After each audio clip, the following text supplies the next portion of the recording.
Joining me now to discuss this is Judo Bank's Chief Economist, Warren Hogan. Warren, good to catch up. Thank you for joining me. We got the official population data last week, and I think we've got that chart now. Population growth is at 1.6% after a very big surge. Why is this? Take us through it. Yeah, good evening, Danica. Look, we do have the latest official statistics, and they show that the annual rate of growth at 1.6 is looking like it's back to normal. That is the average of the last 20 odd years. But the way we've got here, of course, is what we did out of the pandemic when we shut the borders, and our population ended up being about 600,000 less than otherwise because we didn't have any migration for a couple of years. The coalition decided just to return to pre-pandemic normal immigration numbers, that is about 235 a year. But when they lost government and the Labor Party got in, they decided to play catch up. That is, not just to go back to normal immigration numbers, but to catch up the lost 600,000, hence the surge and hence the volatility we've seen in our population growth in the last 4 years. Big question now is, though, the immigration rates and the population growth seems to be back to a normal level. What's next? And we know that the government is projecting immigration of something like what we used to see, around 250,000 a year. And of course, the RBA's latest update gives us population growth slowing from the current 1.6 down to about 1.3 over the next 2 years. But that all remains to be seen, given that strong number in March. Well, look, let's talk about this, because what are Labor's plans for immigration from here?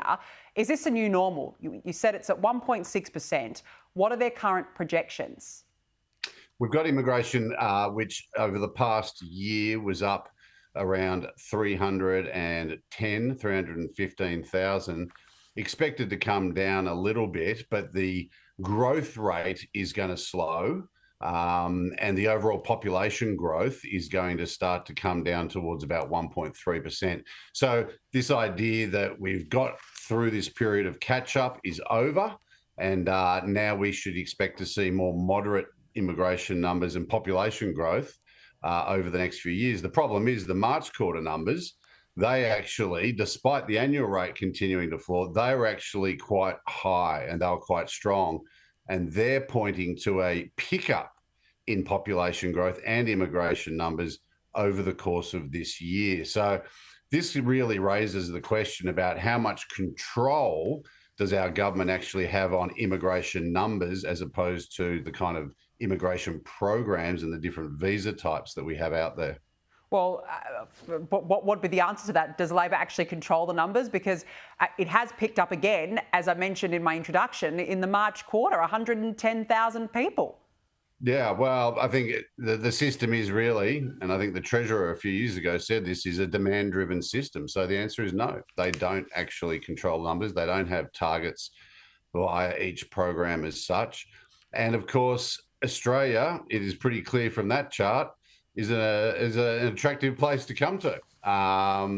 And so we've got these challenges that high population growth, which of course is in this country driven by immigration, is creating for everyday Australians through housing shortages, through the shortage of broader infrastructure, congestion, the pressure on our health system. And of course, in my view, this surge has been misguided because it's highlighted just how much pressure is brought to bear, but risks the broader community support for our immigration culture and the overall strategy of immigration, which has been the foundation for this country for the last 50 years, and I think is an important part of our future. Well, look, I agree, but I think half the battle right now is that there is such an unwillingness to even have a debate over immigration because, you know, it's racist. People say it's xenophobic. Well, it's not. We have to have these conversations because, as we've just gone through, the data here is so important. Labor can't even reach its housing targets as it is. Infrastructure is under pressure, and this is why we need to have these conversations. But Warren, I want to ask you, what are the economic implications now of all of this? Yeah, and look, it is critical because there's good and there's bad. And of course, the new economy that we are now in after the pandemic is one characterized by this retirement of the baby boom generation and a persistence of labour shortages. Now, of course, that makes immigration look like an obvious sort of policy to try and deal with that issue. But of course, you may bring people in to fill jobs that are needed to be done, but then they bring demand with them and they need a house and they need health systems and road systems.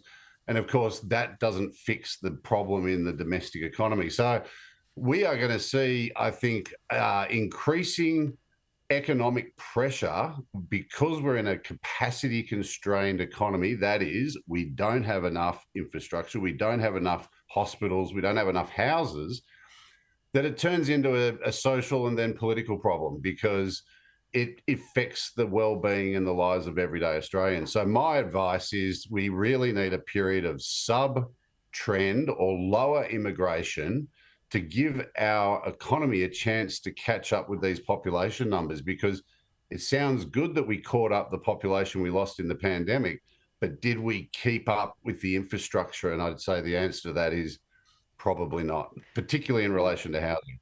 No, and I mean, we're all feeling it out there, everyday Aussies.